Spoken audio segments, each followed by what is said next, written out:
The ACC's Pinnacle Registry shows a rate of 57% for anticoagulation use in atrial fibrillation patients. Worse yet, using CHAD's risk score data of those AF patients on anticoagulation, there are low-risk patients who are on dual antiplatelet therapy, as well as high-risk patients on no anticoagulant at all. So one of the concerns, of course, is bleeding risk. And in JACC, an interesting commentary has been published, Shared Risk Factors for Anticoagulation in Non-Valvular Atrial Fibrillation, a dilemma in clinical decision-making.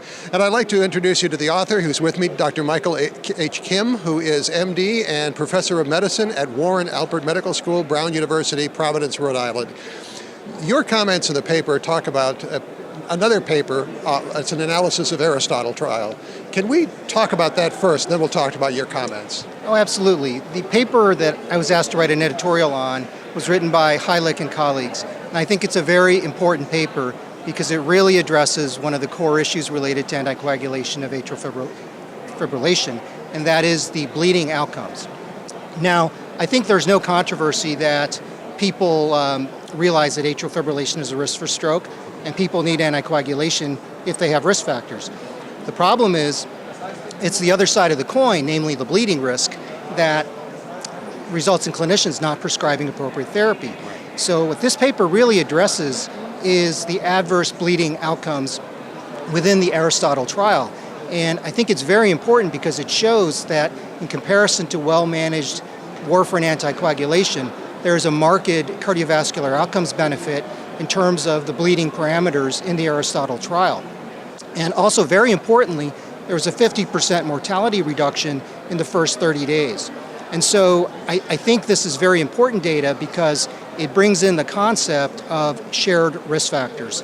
And I think that is a critical piece of this paper, is that when you think about anticoagulation in AF, you have to look at not just the efficacy part, prevention of stroke and thromboembolism, you have to look at the bleeding outcomes. And I think this should change the paradigm to looking more completely at, say, a preferred treatment target, and that treatment target being both stroke and bleeding. Now, in the paper, you actually talk about, I think you said you call it a crossroads in therapy with a movement towards the novel oral anticoagulants. At this crossroads, at this point, what's your message?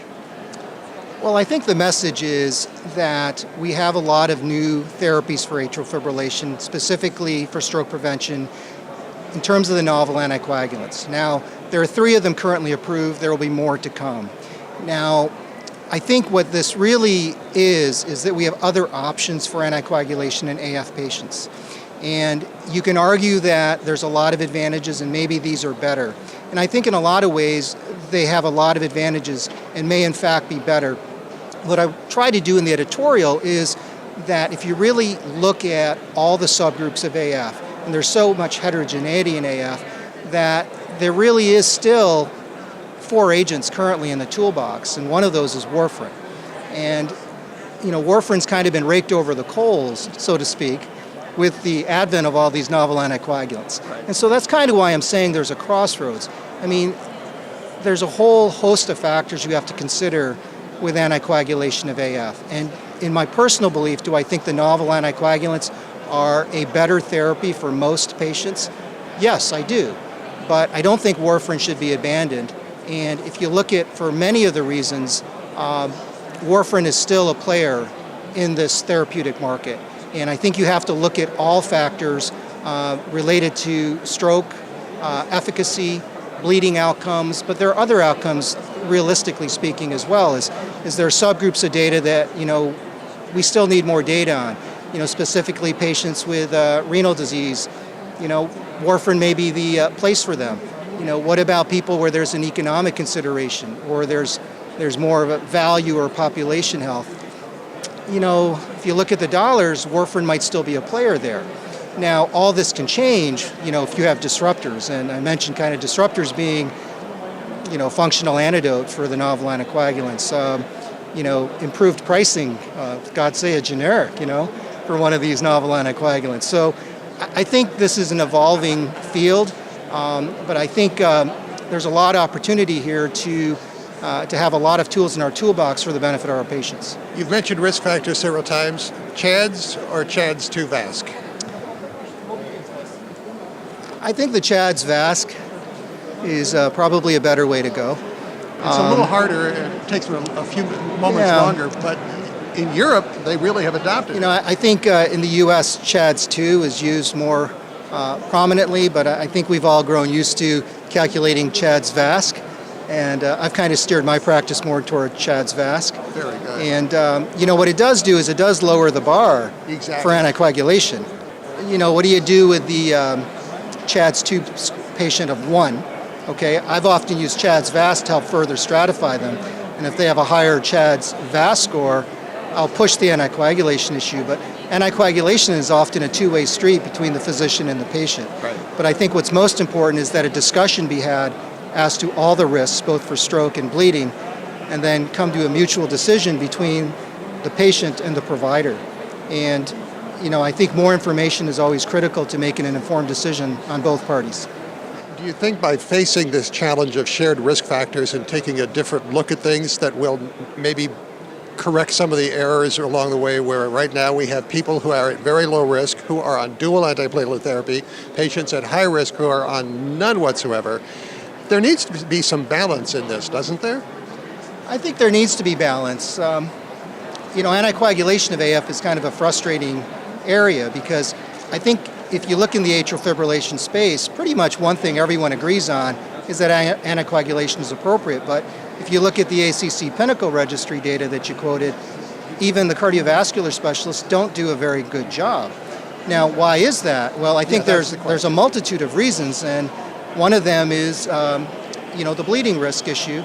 The other one is, you can bring in cost, you can bring in a whole host of factors. But, I think paramount to this is medical education is key.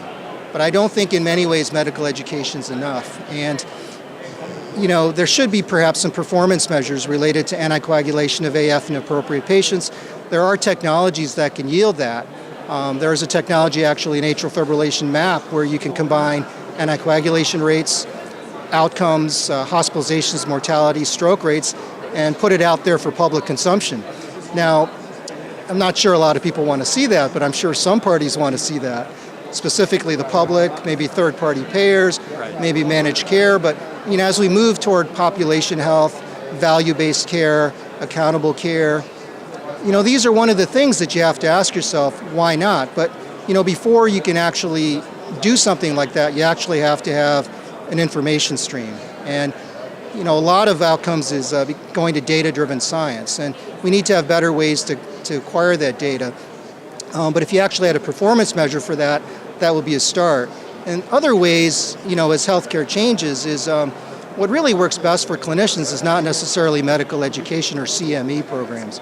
Sometimes you need a feedback loop, a very up-to-date and generally positive feedback loop that holds providers accountable.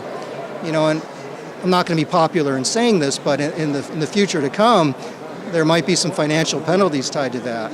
And I think if you take the combination of all this, including medical education, we can maybe move forward in terms of better therapies for our patients based on the evidence. Now, there's pair of papers we're talking about that are online before print, so they are available right now.